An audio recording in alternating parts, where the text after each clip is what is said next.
তুমি কিন্তু সাবধানে থাকবে, ঠিক আছে? আর টাইম মতো খাওয়া দাওয়া করবে, তুইও সাবধানে থাকিস আর সময় মতন খেয়ে নিস। হ্যাঁ, কোনো চিন্তা করো না, আমি টাইম মতো খেয়ে এলাম।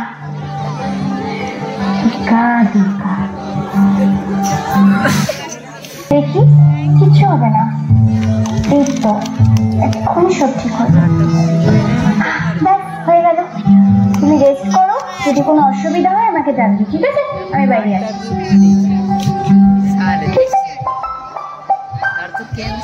বল। হ্যাঁ শোন না, এখন এলি না? আরে আমার তো ডিউটির টাইম লেট হয়ে যাচ্ছে, এরপর তো আর বেরোলে আমি গাড়ি পাবো না। তোর কাছে না আমার একটা রিকোয়েস্ট আছে, আজকে একটু ডিউটি করে দিতে পারবি আমাকে? আমার মায়ের না শরীরটা খুবই খারাপ, মাকে রেখে যাওয়াটা খুব চাপ হয়ে যাচ্ছে। পারবো, কিন্তু আজকে তো আমি নাইট ডিউটি সেভাবে প্রিপারেশন নিয়ে আসিনি। তুই কি পারবি? ঠিক আছে, দেখছি। আর তুই তাহলে মাসিমার খেয়াল রাখিস। It's okay.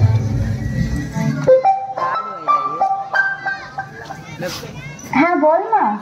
হ্যাঁ মা, বলছি আমার একটু ইমার্জেন্সি পড়ে গেছে, আজকে নাইট ডিউটি করতে হবে।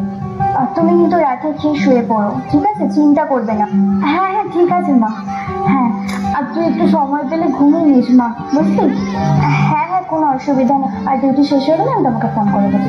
হ্যাঁ সাবধানে থাকিস, সাবধানে থাকিস, কোনো চিন্তা করো না। ঠিক আছে ঠিক আছে। হ্যাঁ আমি যেভাবে বলবো ঠিক সেইভাবে করবি, ঠিক আছে? ঠিক আছে স্যার, কিন্তু এতে কোনো অসুবিধা নেই তো? কোনো অসুবিধা নেই, কিন্তু চাপ নিচ্ছিস কেন? হ্যাঁ বলছি এই যে ওষুধটা নিয়ে আমরা এলাম, দেখলো সবাই, এবার আমি যে নিয়ে বেরাবো এই সিসিটিভিতেও ধরা পড়বে, আমি যদি ফেঁসে যাই তাহলে? কিচ্ছু হবে না, এটা এখানে রোজকার ব্যাপার। আর 9টার পরে সিসিটিভি এখানে বন্ধ হয়ে যায়, আর পার্সেন্টেজ ওদের কাছেও যায়। আচ্ছা, আমি যখন কিছু করবো তখন অনেক ভাবনা চিন্তা করে তারপরে করবো, তোকে তো চাপ নিতে হবে না, কাজটা ঠিকঠাক করে কর। ঠিক আছে দিন তাহলে। আমি কিন্তু 20% নেবো এটা থেকে। পেয়ে যাবি, যাই এবার।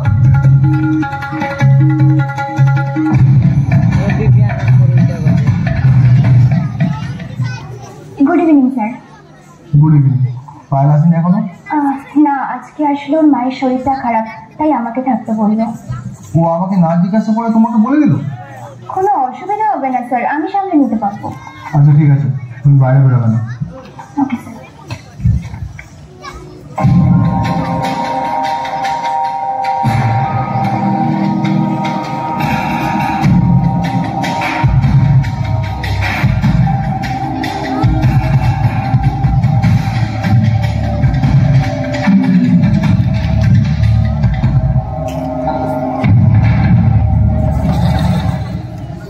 কাজটা বুঝে গেলি? দেখ, কাজটা যদি বুঝে যাস তাহলে কিন্তু খুবই সিম্পল। শুধু ওষুধের বোতল খুলবি আর হাফ ওষুধ বার করে হাফ জল ঢেলে দিবি। আর হ্যাঁ, জল ঢোলার আগে এরকম গ্লাসে বার করে দিবি। ঠিক আছে স্যার।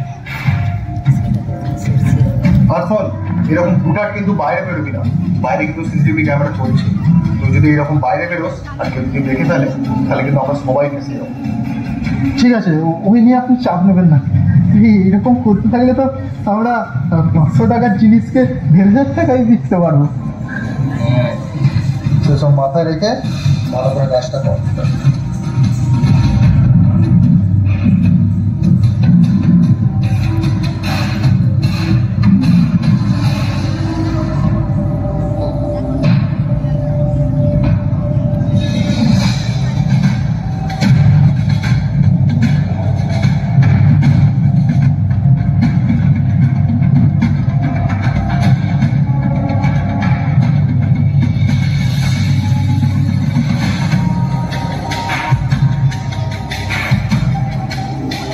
দেখি তুমি এখানে? খাবো বলে হাত দিতে দিয়েছি, কিন্তু আপনারা এটা কি করছেন? এখানে সাধারণ পেশেন্টরা অনেক আশা নিয়ে ভর্তি হয়, আর আপনারা ওষুধগুলো জাল করছেন। এটা আপনারা একদম ঠিক করছেন না। দেখো, তুমি এইসবের মধ্যে একদম ঢুকতে যাও, তাহলে কিন্তু তোমার বিপদ পারবে। ঢুকে যে পড়েছি স্যার, মানে? আমি একজন নার্স, আর আমরা প্রতিজ্ঞা করি সাধারণ মানুষের সেবা করব। ডাক্তারেরাও করে, কিন্তু আপনি এটা কি করছেন স্যার? দেখো, আমি তোমাকে 1,00,000 টাকা দেবো, তুমি শুধু চুপ করে যাও। আপনি ভুল করছেন স্যার, সবাইকে টাকা দিয়ে কেনা যায় না। ও, তার মানে অফারটা তোমার পছন্দ হয়। আচ্ছা ঠিক আছে, তোমাকে 2,00,000 টাকা দেবো।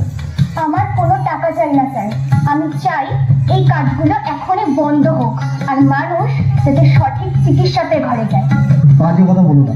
তুমি কি ভাবছো এইসবের মধ্যে আমি একা আছি? এখানে অনেক বড় বড় লোকের হাত আছে। আর তুমি এইসবের মধ্যে ঢুকছো কেন? দরকার পড়লে স্যার এই চাকরিটা আমি ছেড়ে দেবো, কিন্তু এই নোংরা কাজের সাথে নিজেকে কখনোই জড়াবো না। তুমি কিন্তু জেনে শুনে আগুনে হাত দিচ্ছ, এর ফল কিন্তু তোমায় করবে।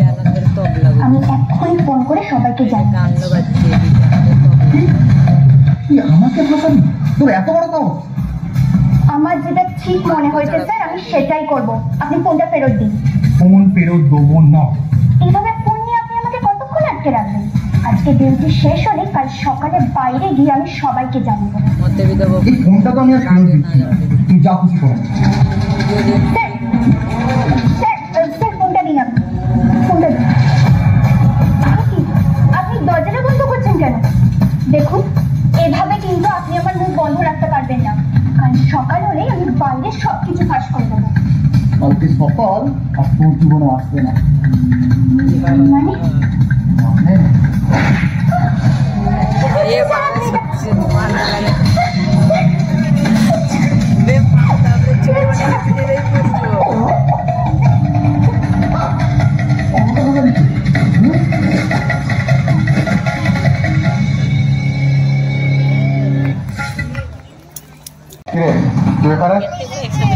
মানে একটু এসেছিলাম, নেশা করতে এসেছিলাম।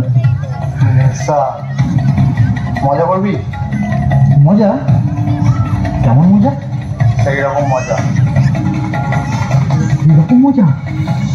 কিন্তু আরে কোনো কিন্তু নয়, আমাদের সঙ্গে থাকলে এরকম ছোট ছোট মজা তুই পেতে থাকবি। যা রুমে আসি, যা।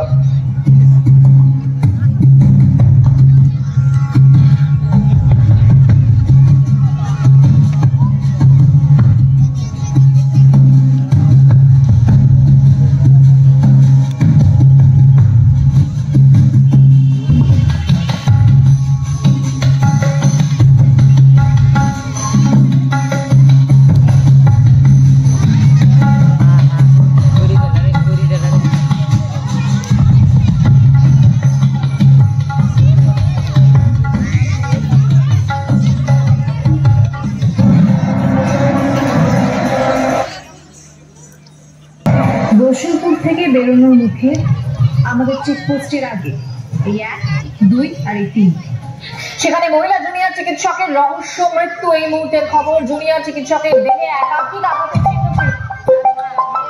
হ্যালো হ্যালো, আপনি কি উমার মা বলছেন? আপনার মেয়ে সুইসাইড করেছে, আপনি একটু তাড়াতাড়ি হসপিটালে চলে আসুন।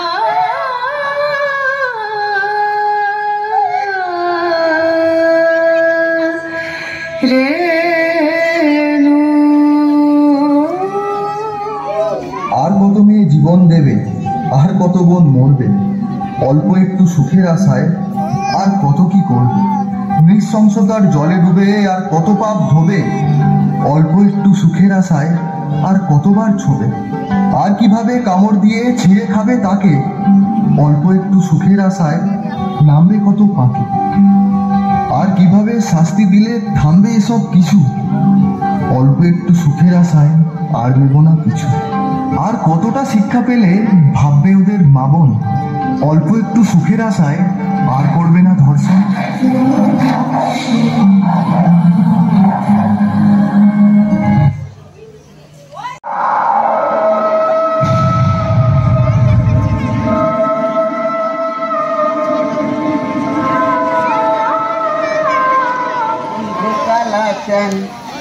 মায়া লাগাইছো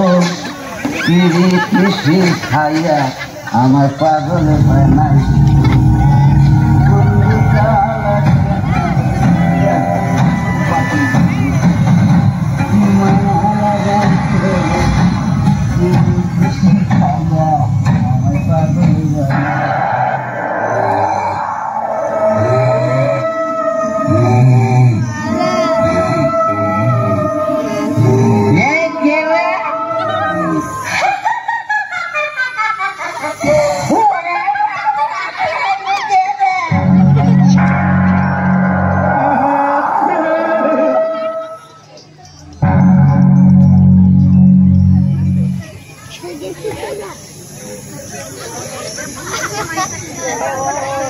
যা বাবা, এ কি চোখে শস্য ফুল দেখলাম না অন্য কিছু দেখলাম? কিছুই করলি বন্ধু কালাম কি মায়া যাইছাম ফিরে পিছে খায়া আমার পাগল বানাই।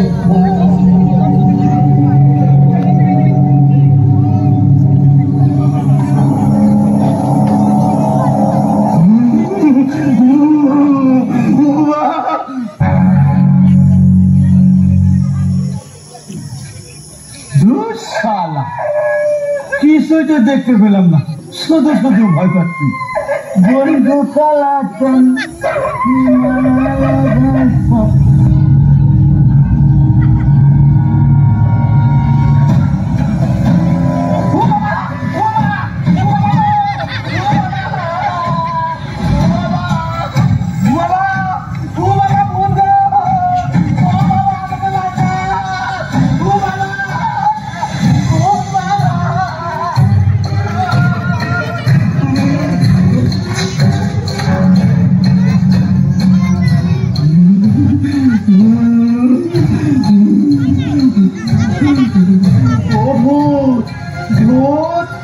তুমি আমার পেছনে পড়ে রয়েছে কেন? তুমি আমাকে কেন ভয় দেখাচ্ছ? আমি ভূত না, আমি অভয়া। অভয়া? কোন অভয়া? আজিকারের অভয়া? আমি তোমাকে কিচ্ছু করিনি ডাক্তার ম্যাডাম, তুমি কেন আমার পেছনে পড়ে রয়েছো?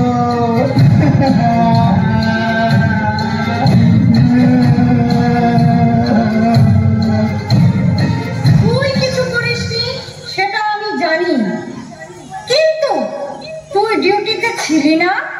আমাকে ওরা কত অত্যাচার করেছে, আমি বাঁচার জন্য কত চিৎকার করেছি, তোরা কেউ আসিসনি আমাকে বাঁচাতে।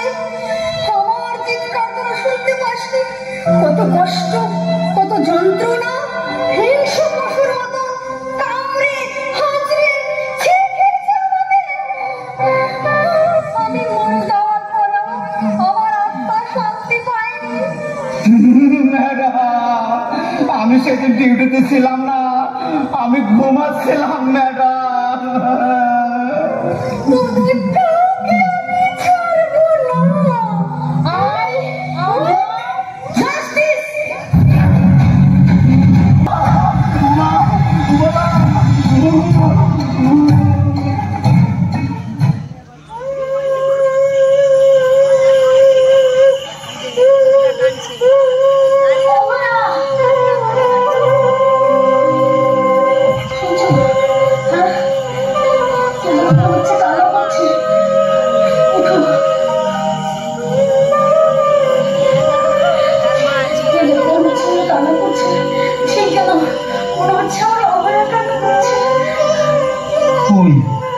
আমি তো শুনতে পাচ্ছি না।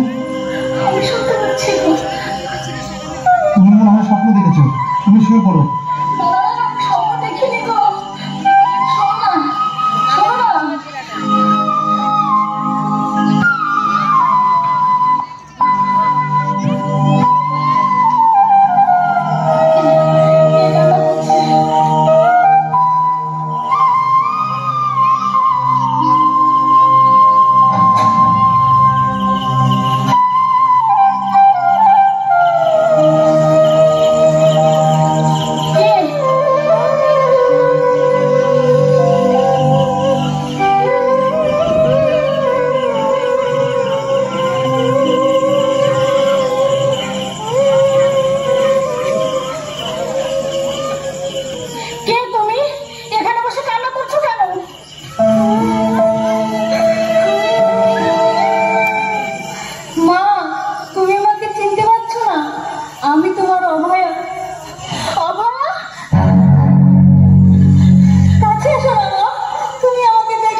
স্বপ্ন আমি সত্যি করতে পারলাম না মা। বাবাকে তুমি বলে দিও মা, আমাকে ক্ষমা করে দেয়।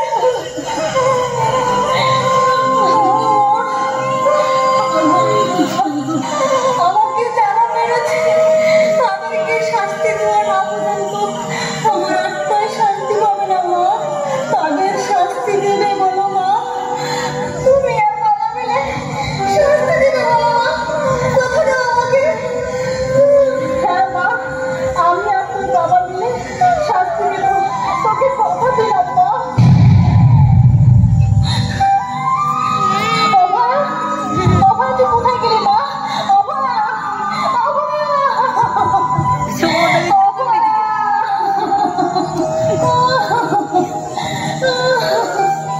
অভা, তোর অপরাধীদের শাস্তি দেওয়ার জন্য শুধু আমি আর তোর বাবা নয় রে মা, সারা দেশের জনগণ চায় তোর অপরাধীদের শাস্তি হোক মা, শাস্তি হোক।